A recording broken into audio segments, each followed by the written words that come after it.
A very dear friend bravely shared with me last night how that needs of kids with autism can be perceived by people who have never been affected by autism. She really wanted me to understand, but yet she didn't want to offend. So this was difficult for her. She really made herself vulnerable in sharing these things with me. And for that, I'm very grateful. Very grateful for her honesty and her sensitivity. She asked me, when you say that a little girl needs a service dog because she wandered outside her house, some people may have the thought of, where was her mother? Why was her mother not watching her? So she said, help us to understand why it's different when a child with autism wanders outside their house from when a typical child wanders outside their house. And this is a great question. However, it is difficult to bring full understanding to the situation because it is something that you can't fully understand unless you've experienced it. It's kind of like trying to explain to someone who has never given childbirth exactly what that experience is like. And you can explain some of it, but they're not going to fully understand it until they experience it. So this is kind of the same thing. So, but I'm going to try to bring as much understanding to this as I can. So typical babies, they begin to detect danger at about 9 months old. They will begin to cry when a stranger comes near. They will begin to have some separation anxiety, and they learn these things from their environment. Now, children with autism, usually they don't even notice when a stranger comes near. They don't seem to have any differentiation between someone who's family and a stranger. They don't typically have separation anxiety, and they don't usually learn from their environment. So they have to be taught everything. They have to be taught how to communicate, how to understand what's being communicated to them. They have to be taught what each facial expression means, what each tone of voice means, what every emotion is.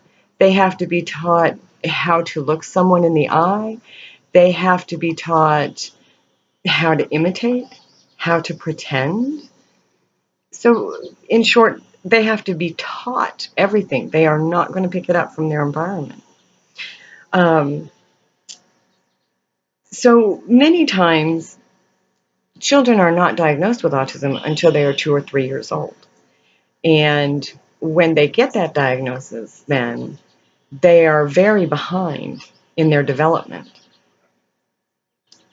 For example, my daughter Hannah was diagnosed with autism when she was 27 months old.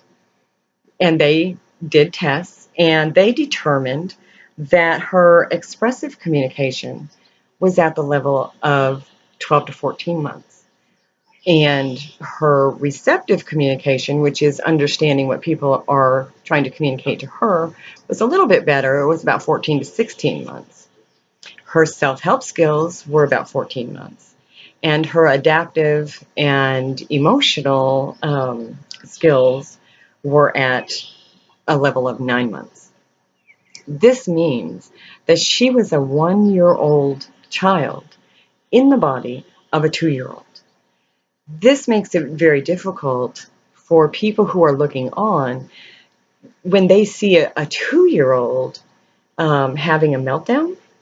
They may think, well, there's a spoiled child, because they can't see that that actually is a 1-year-old, not a 2-year-old.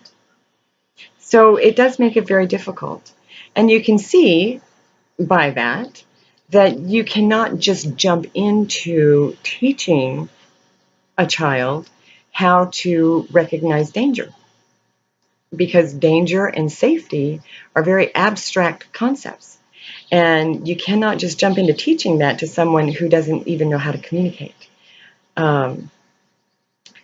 So when you're when you begin teaching a child with autism things like communication or anything that you're going to teach them, you have to break it down into small incremental steps. And so this takes quite a bit of time. Um, Also, as I described in my blog post called One Frightening Day, there is another piece of this puzzle, which is called theory of mind. And this is when a child believes that their thoughts and their knowledge that they have, other people have those same thoughts and knowledge. So Hannah wandered away from school one day when she was 7 years old, and she had absolutely no idea that there was anything dangerous about that. Because when they found her, she was completely surprised at um, their reaction, of her having wandered away. And she even said, "You knew I was right here on the swings." And so she thought that because she knew where she was, everybody else would know where she was as well. So that's another major part in this puzzle, and a major piece of why it is so dangerous when a child with autism wanders away. Um, and it's incredibly dangerous when any child wanders away.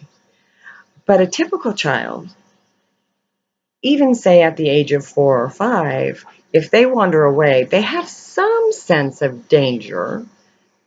When a 4 or 5-year-old child with autism wanders away, they have no sense of danger, none. And this is why, in the general public, life expectancy is 72 years old.